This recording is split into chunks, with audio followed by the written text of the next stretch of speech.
নমস্কার, দুপুর 12টা খবর দিনভর নিয়ে আমি অতনু রয়েছে আপনার সঙ্গে। নরেন্দ্রপুরের নাজিরাবাদে খবর নিতে হবে। প্রথমে সেখানে স্পটে রয়েছেন আমার সহকর্মী রৌনক, তার কাছ থেকে একটু জানতে চাইবো সেখান থেকে এখনো পর্যন্ত কতজনের দেহাংশ উদ্ধার করা সম্ভব হলো, মিসিং ডায়েরি কতজনের রয়েছে। রৌনক, দেখো, ইতিমধ্যে পুলিশের কাছে পাওয়া তথ্য অনুযায়ী 28 জনের মিসিং ডায়েরি হয়েছে, যার মধ্যে ইতিমধ্যে 23 জনের দেহাংশ পেয়েছে পুলিশ। তার মধ্যে একটি পূর্ণাঙ্গ দেহ এবং বাদবাকিগুলির দেহাংশ পাওয়া গেছে।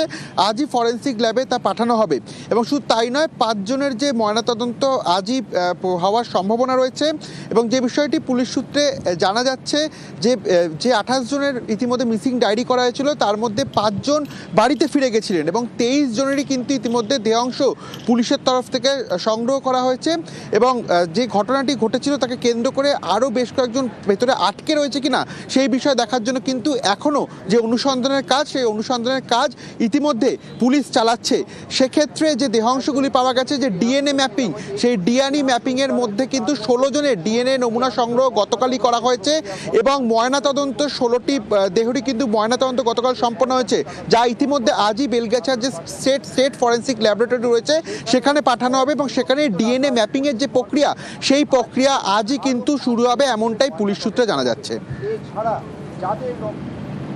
ধন্যবাদ রৌনক। এখনো পর্যন্ত 28 জনের নামে মিসিং ডায়েরি করা হয়েছে। উৎকণ্ঠায় রয়েছে নিখোঁজদের পরিবার। 3 দিন পরেও এখনো পর্যন্ত 28 জন মিসিং, 23 জনের মৃত্যুর কথা বলা হচ্ছে। এবং যদি স্পটের ছবি আপনাদের একবার দেখাতে চাই, দেখবেন দেহাংশ ছড়িয়ে ছিটিয়ে রয়েছে স্পটে। সেখানে ফরেন্সিক টিম রয়েছে, সেখানে ডিএনএ ম্যাপিংয়ের জন্য নমুনা সংগ্রহ করা হচ্ছে। এরপর ফরেন্সিক ল্যাবে ডিএনএ ম্যাপিং হবে, তারপর জানা যাবে দেহাংশ কার। হাইড্রোলিক মুভার আনা হয়েছে। এই হাইড্রোলিক মুভার দিয়ে টিনের শেড সরিয়ে দেহাংশ খোঁজার কাজ চলছে। গ্যাস কাটার দিয়ে পুরকর্মীরা কাজ করছেন। ধ্বংসস্তূপ সরানোর কাজ চলছে সেখানে।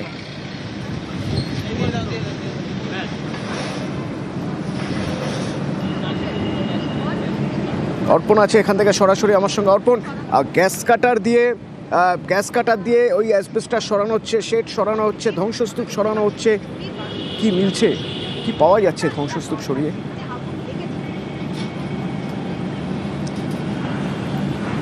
একদমই, দেখো, ধ্বংসস্তূপ সরানোর কাজ শুরু হয়েছে। তুমি জানবে ইতিমধ্যেই 28 জনের নিখোঁজ ডায়েরি হয়েছে নরেন্দ্রপুর থানায় এবং ইতিমধ্যে 23 জনের দেহাংশ উদ্ধার হয়েছে।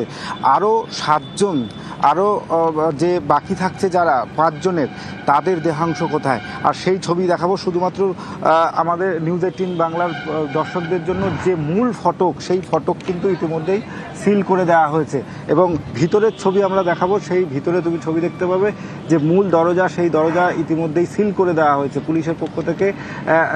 সেখানে যে সেই সিল লাগানো হয়েছে। পাশাপাশি কেএমসির যারা এসছেন সকালবেলা শ্রমিকরা, তারা যে কাজ করেছে, ঠিক তার পাশের এক্সক্লুসিভ ছবি তুমি দেখতে পাচ্ছ যে ক্রেনের উপরে যারা শ্রমিকরা রয়েছেন তারা গ্যাস কাটার দিয়ে সেই যে শেড কেটে এর মধ্যে আর কোনো শ্রমিকের দেহাংশ রয়েছে কি, এটাই কিন্তু সবথেকে বড় প্রশ্ন। এবং বারে বারে যেটা প্রশাসনের কাছে চ্যালেঞ্জ হচ্ছিল যে ভিতরে প্রবেশ করা শেড সরিয়ে সরানোর কাজ শুরু করেছে। এবং শ্রমিকের যে পরিবারের থেকে যেটা অভিযোগ করা হচ্ছিল, তারা দেহাংশ দেখেছে কিন্তু এখনো পর্যন্ত কালেক্ট করা সম্ভব হয়নি। কারণ হচ্ছে এই যে শেডের ছবি তুমি দেখতে পাচ্ছ, যেখানে কলকাতা কর্পোরেশনের থেকে যারা শ্রমিকরা এসছেন, যারা কাজ শুরু করেছেন, ক্রেনের উপরে তুমি দেখতে পাচ্ছ তারা গ্যাস কাটার দিয়ে যে টিনের শেড, সেটা কাটা শুরু করেছে। সেখানে বেশ কিছু মানুষ প্রবেশ করেছিলেন, কিন্তু সেখান থেকে যে প্রবেশ করে যে সেখান থেকে নমুনা সংগ্রহ করা যাবে সেই জায়গাটা তৈরি করা যায়নি। কারণ বিস্তীর্ণ এলাকা জুড়ে যে ধ্বংসস্তূপ, সেই ছবি তুমি দেখতেই পাচ্ছ যে পুরো একটা সেট, যেখানে প্রচুর মানুষ কাজ করত, প্রচুর দাহ্য সামগ্রী সেখানে মজুদ ছিল, সেই জায়গায় কিন্তু এখনো পর্যন্ত দমকল আধিকারিক, প্রশাসনের আধিকারিকরা তারা পৌঁছাতে পারেনি। আজ যেটা দেখা গেল, ঠিক 11:30 থেকে তারা সমস্ত তাদের যে সরঞ্জাম, গ্যাস কাটার থেকে শুরু করে ক্রেন এবং এসেছেন, কিন্তু এখনো পর্যন্ত একদম স্পটে, মানে উৎসস্থল, সেখানে এখনো পৌঁছানো সম্ভব হয়নি। যেখান থেকে আগুন লাগে একদম ভিতরে, সেখানে এখনো পৌঁছানো সম্ভব হয়নি। এদিকে জমায়েত যাতে না হয় চারপাশে, তার জন্য নরেন্দ্রপুরের নাজিরাবাদে 163 ধারা, বিএনএস-এর 163 ধারা কি ভারতীয় ন্যায় সংহিতার 163 ধারা বলছে কোনো রকম জমায়েত করা যাবে না এই ধারা লাগু হলে। পুলিশের ব্যারিকেড রয়েছে, দ্বিস্তরীয় ব্যারিকেড রয়েছে সেখানে পুলিশের।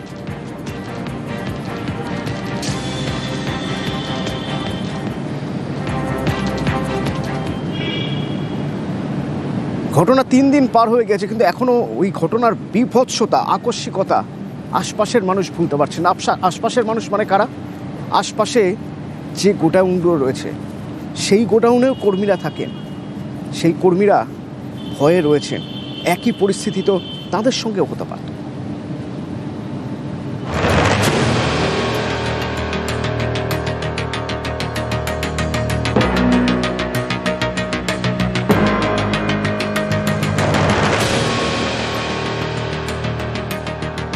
সে তো স্বাভাবিক ভয় লাগবেই, যে দুর্ঘটনার পাশে যেসব হচ্ছে এটা তো স্বাভাবিক হতেই পারে। ভয়টা দুর্ঘটনা তো বলে হয় না, না যখন তখন আসবে।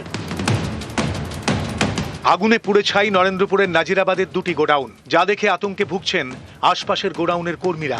কারণ তাদের গোডাউনেও আগুন নেভানোর ব্যবস্থা নেই বলে অভিযোগ। এখানে তো এরকম কোনো কমিশনই নেই, একটা ভয় তো থেকেই যায় যখন শুনেছি সামনের ওই ঘটনাটা। নাজিরাবাদে ঘটনাস্থলের চারপাশে বহু গোডাউন ব্যাঙের ছাতার মতো গজিয়ে উঠেছে।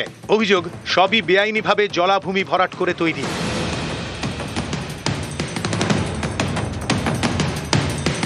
নাজিরাবাদের আগুনে গ্রেফতার হয়েছেন ডেকোরেটর সংস্থার মালিক গঙ্গাধর দাস। অভিযোগ তাঁর গোডাউনে আগুন নেভানোর ব্যবস্থা ছিল না। এ নিয়ে বিস্ফোরক দাবি করেছেন অমল কুমার পাত্র, যিনি আগুন নেভানোর সিলিন্ডার সরবরাহকারী একটি সংস্থার আধিকারিক। এই যে গঙ্গাধর বাবুর গোডাউন পাশে মোমো কারখানা, ওখানেও গেছিলেন আপনারা সার্ভে করতে? অবভিয়াসলি এটা আমরা 1 মান্থ আগে বলবো। আমাদের টিম যখন যায়, যখন ফায়ার ইকুইপমেন্টস এর সম্বন্ধে বলে, ওখানে কিছু নাই। এবং গিয়েছিলেন যখন ওই মোমো কারখানায়, অভিজ্ঞতা ফার্স্ট তো যাওয়ার মানে ওইখানে পৌঁছানোর জায়গা মানে পজিশনটা ঠিক ছিল না, এবং যাওয়ার পরে সেখানে বলা হয় যে হ্যাঁ পরে আমরা জানাচ্ছি। শুধু ভস্মীভূত এই 2 গোডাউনই নয়, অভিযোগ নাজিরাবাদ জুড়ে ছড়িয়ে রয়েছে বহু বেআইনি গোডাউন, সেখানে পদে পদে বিপদ।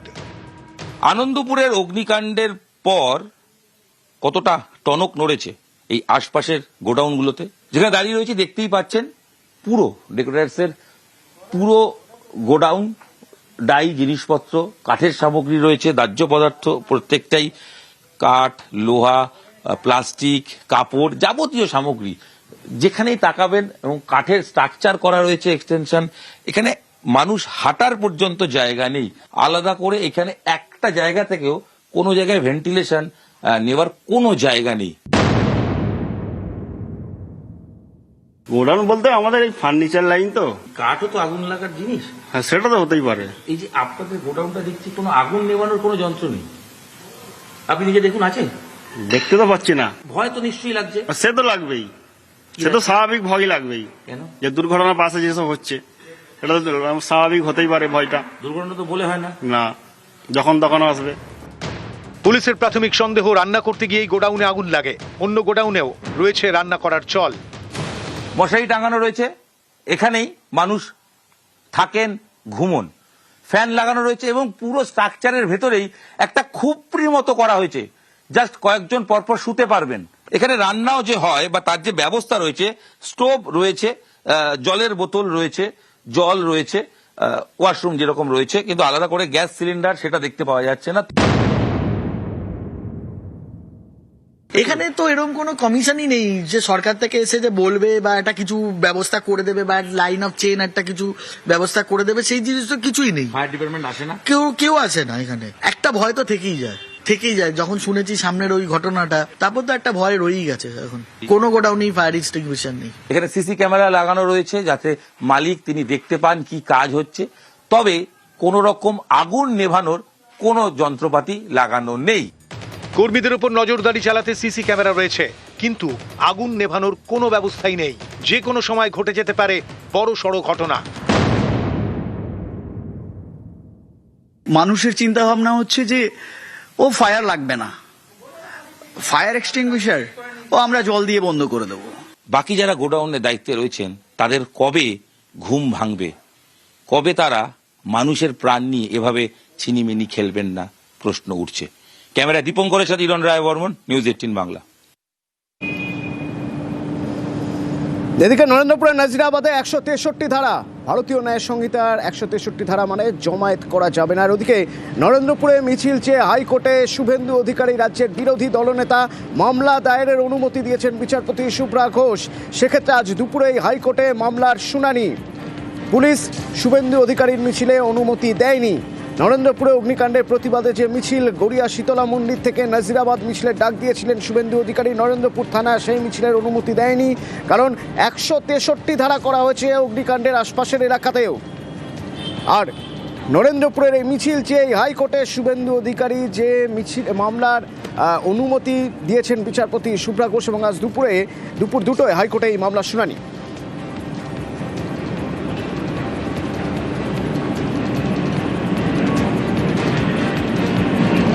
নরেন্দ্রপুরে গোডাউনে ঝলসে মৃত 23 জন, প্রতিবাদে শুভেন্দুর নেতৃত্বে মিছিল। নরেন্দ্রপুরে প্রশাসনিক ভবনে অবস্থানের হুঁশিয়ারি দিয়েছেন। আর বেছে বেছে ঘটনার প্রতিবাদ বিরোধী দলনেতার, পাল্টা কটাক্ষ করছেন অরূপ চক্রবর্তী।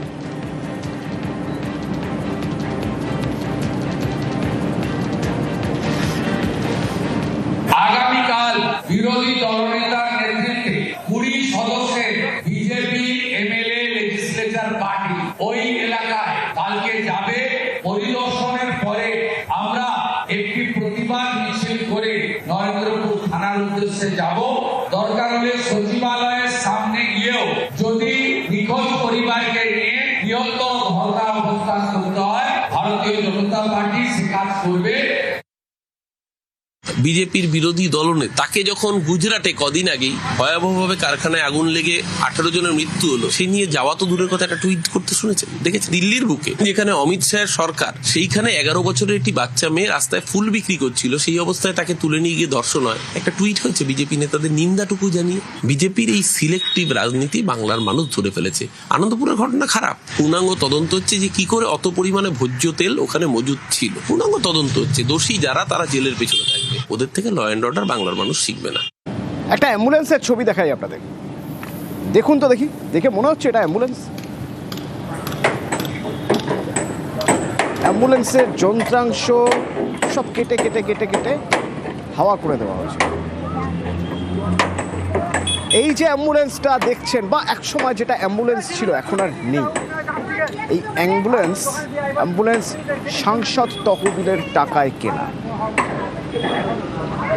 এই অবস্থা কেন, কি অভিযোগ উঠছে শুনুন। অঘোষিতভাবে যিনি অঞ্চল সভাপতি, অঞ্চল থেকে পরিষেবা দিচ্ছেন বা চালাচ্ছেন, তিনি হলেন সেলিম মোল্লা ওরফে পেন্টু মোল্লা। এনার নেতৃত্বে অ্যাম্বুলেন্সটাকে বিক্রি করা হয়েছে। আমরা জেলা শাসক হাসনাবাদ থানাতে জানিয়েছি, ভিডিওতে জানিয়েছি। সমস্যা বলতে একটা রুগী নিয়ে যেতে গেলে আমাদের 1000 টাকার মধ্যে হয়ে যেত, এখন তাকে 2000 3000 প্লাস টোটো আর অটোরিকশা ছাড়া আমাদের কোনো সাধন নেই। আমরা চাই আবার একটা পাটলিকানপুর অঞ্চলে অ্যাম্বুলেন্স আসুক, মানুষ পরিষেবা পাক। সাংসদ তহবিলের টাকায় কেনা অ্যাম্বুলেন্স বিক্রি করে দিয়েছেন নেতা, কি ভয়ঙ্কর। আমার সঙ্গে জিয়াউল রয়েছে, সরাসরি একবার কথা বলবো জিয়াউলের সঙ্গে। জিয়াউল, কে এই নেতা সাংসদ তহবিলের টাকায় কেনা অ্যাম্বুলেন্স বেচে দিচ্ছেন?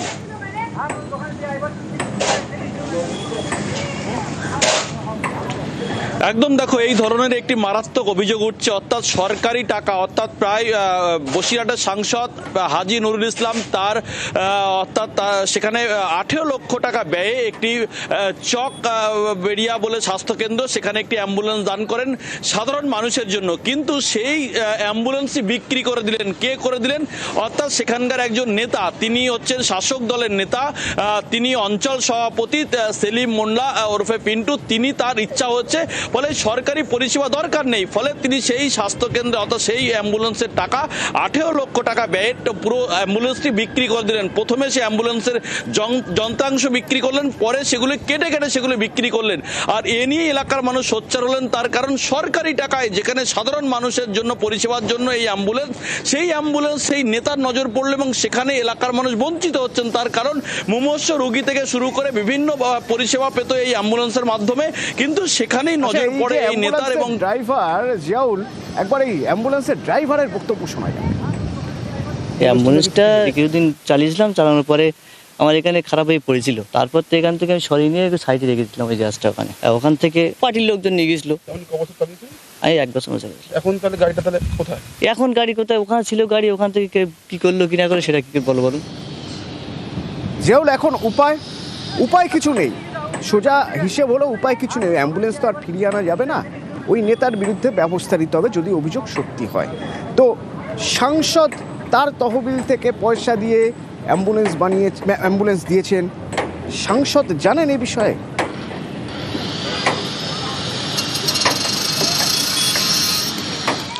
দেখো, অর্থাৎ এই বসিরহাটের সাংসদ তিনি প্রয়াত হয়েছেন বছর খানিক আগে, কিন্তু তিনি যে টাকা দিয়েছিলেন 18 লক্ষ টাকা ব্যয়ে সাধারণ মানুষের জন্য এই পরিষেবা পাওয়ার জন্য এই অ্যাম্বুলেন্স দিয়েছিলেন। কিন্তু এই নেতার নজর পড়তেই নজরে পড়েছে, তার কারণ সেই পুরোটাই বিক্রি করে দিয়ে তিনি যে সে অর্থ হজম করে দিয়েছেন। এখানে এলাকার মানুষের প্রশ্ন তুলছে যে মানুষের জন্য যে পরিষেবা প্রদান করা হয়েছে সংসদ তহবিলের টাকায় অ্যাম্বুলেন্স, সেই টাকা তাহলে পুরোটাই গায়েব হয়ে গেলেন, টাকাটা খেয়ে নিলেন। ফলে ইতিমধ্যেই কিন্তু প্রশাসনের দ্বারস্থ হয়েছেন, জেলা শাসকের কাছে অভিযোগ দায়ের হয়েছে। কিন্তু তার আগে তিনি যে টাকা দিয়ে গেছিলেন সেই টাকা একেবারে হিসেব রয়েছে খাতায় কলমে, যে তার তহবিল থেকে দেওয়া টাকা তাতে রয়েছে অ্যাম্বুলেন্স। এবার এই অ্যাম্বুলেন্স বেচার অভিযোগ যার বিরুদ্ধে, বিক্রি করার অভিযোগ যার বিরুদ্ধে, তিনি কি বলেন শোনা যায়। আমার বেড়ে ওঠা অনেকের সহ্য হচ্ছে না, অনেকে ঈর্ষান্বিত হয়ে আমার বিরুদ্ধে চক্রান্ত করছে। এই ব্যাপারে আমি কিছুই জানি না। 10-12 বছরের মধ্যে আমি ওই অ্যাম্বুলেন্স চোখেই দেখিনি। এটা নিয়ন্ত্রণ করতো হানিফ গাজী, আবু হানিফ গাজী, তৎকালীন তখন ব্লক সভাপতি ছিলেন। কিন্তু আমরা অনেক দিন আগের থেকে আমরা ওই অ্যাম্বুলেন্স দেখিনি। হাসপাতালে হইচই, ধুমধুমার কাণ্ড। কি অভিযোগ? না, নিউবর্ন বেবি, সদ্যজাত, তাকে পাওয়া যাচ্ছে না।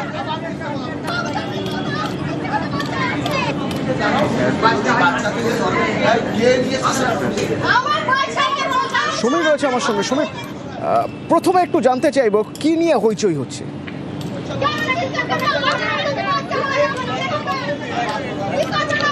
দেখো, নবদ্বীপ ব্লকের চরকাস্তখালীর বাসিন্দা মাম্পি খাতুন, তার পরিবারের যেটা অভিযোগ, তিনি 10 মাস আগে গর্ভবতী হন এবং কৃষ্ণনগরের জেলা সদর হাসপাতালের আউটডোরে তাকে নিয়মিত দেখানো হতো, সেখানে চিকিৎসক তাকে নিয়মিত দেখতেন এবং গত 28 তারিখ গতকাল তাকে সম্ভাব্য প্রসবের ডেট দেওয়া হয়েছিল এবং গতকাল সকাল থেকে তিনি শারীরিক অসুস্থতা বোধ করেন। পরিবারের লোকজন তাকে 11টা নাগাদ হাসপাতালে নিয়ে আসে এবং দুপুর নাগাদ হাসপাতাল থেকে দাবি করা হয় যে তার গর্ভে কোনো সন্তান নেই। এরপরে ওই প্রসূতিকে কিন্তু ছেড়ে দেওয়া হয় এবং এরপরে কিন্তু ওই তরুণীকে নিয়ে পরিবারের লোকজন বাইরে একটি প্যাথোলজি সেন্টার থেকে পরীক্ষা করান। সেখান থেকে রিপোর্ট দিয়েছে, যেটা পরিবারে দাবি করছে যে তার প্রসব হয়ে গিয়েছে। পুনরায় সেই রিপোর্ট নিয়ে তারা সন্ধ্যে নাগাদ তারা হাসপাতালে যান। হাসপাতালে গিয়ে তারা শিশুর দাবি করে। শুধু এটুকু জানতে চাইছি, সমীর, পরিবার কি অভিযোগ করছে?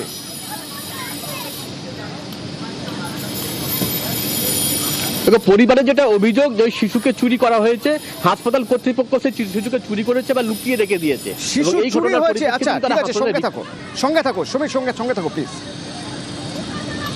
আমার মেয়ে প্রেগনেন্ট ছিল, তাই আমি 10টার দিকে হসপিটালে ঢুকিয়েছি। ওনাকে সিজারের জন্য নিয়ে যাওয়া হয়। 4টের দিকে ডাক্তারবাবুরা বলে ওর পেটে বাচ্চা নেই। ওই যে মেশিন দিয়ে চেক করানো হয়েছে, হার্টবিটটা দেখা হয়েছে, বাচ্চার 2 কিলো 800 গ্রাম ওজন, সেটাও দেখানো হয়েছে। বাচ্চাটা কোথায় গেল আমরা সেটাই চাই। রিপোর্ট করেছি, রিপোর্ট বলছে ওর নর্মাল বাচ্চা, ডেলিভারি করানো হয়েছে নর্মালে, আর এখন ডাক্তাররা বলছে পেটে বাচ্চা নেই। চিকিৎসা শাস্ত্রে মনোচিকিৎসার একটা টার্ম রয়েছে, ফ্যান্টম প্রেগনেন্সি। এই ফ্যান্টম প্রেগনেন্সি কি না, কেউ হয়তো ভাবছেন যে তিনি অন্তঃসত্ত্বা, আসলে তিনি অন্তঃসত্ত্বা নন। চিকিৎসকরা দাবি করছেন কিশোরী ফ্যান্টম প্রেগনেন্সির শিকার, অর্থাৎ তিনি আদৌ অন্তঃসত্ত্বা ছিলেন না। সমীর আছে আমার সঙ্গে। সমীর, সেখান থেকে তো তাহলে প্রশ্ন উঠবে যে ভ্রূণের অবস্থা কেমন সেটা জানার জন্য ইউএসজি করা হয়, আলট্রাসোনোগ্রাফি করা হয়।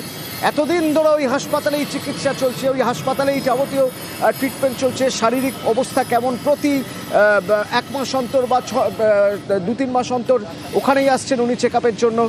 চিকিৎসকরা ধরতেই পারলেন না এটা ফ্যান্টম প্রেগনেন্সি।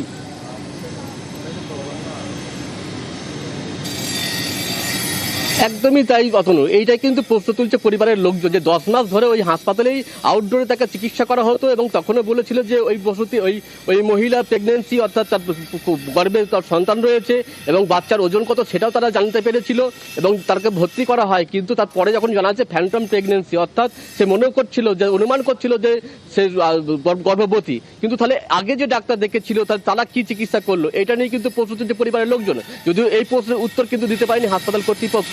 এবং বিষয়টি নিয়ে পরিবারের লোকজন থানায় অভিযোগ দায়ের করেছে এবং অভিযোগের ভিত্তিতে তদন্ত শুরু করেছে পুলিশ। অতনু, প্রসবের সম্ভাব্য তারিখ দেওয়া হলো, তার আগে প্রসব যন্ত্রণা, তাকে হাসপাতালে ভর্তি করানো হলো, ওটিতে নিয়ে যাওয়া হলো, তারপরে জানা গেল ফ্যান্টম প্রেগন্যান্সি। প্রশ্ন তো উঠবেই, চিকিৎসকরা কি বলছেন? যাদের বাচ্চা অনেকদিন ধরে হয় না তারা দেখবেন তাদের সাইন সিমটম একটা প্রেগনেন্সির মতো, তাদের পেটটা ফুলে বমিটিং হতে পারে, এইরকম পেটটা বড় লাগতে পারে, এটা ফ্যান্টম প্রেগনেন্সি বলবো এবং তাদের ছবিতে বাচ্চা ধরা পড়বে না, কিন্তু পেট দেখে বাচ্চা আছে বলে মনে হয়। নর্মালি হয়ে গেলে তার ডকুমেন্টেশন তো লাগবে, কিন্তু ডকুমেন্টেশন ওনারা দিচ্ছেন না কিছু, যে কোথায় বাচ্চা হয়েছে। ও পেট দেখে যেটুকু সাইন সিমটম পেয়েছি, ও রিসেন্ট পাস্ট বাচ্চা হওয়ার কোনো সাইন আমি পাইনি।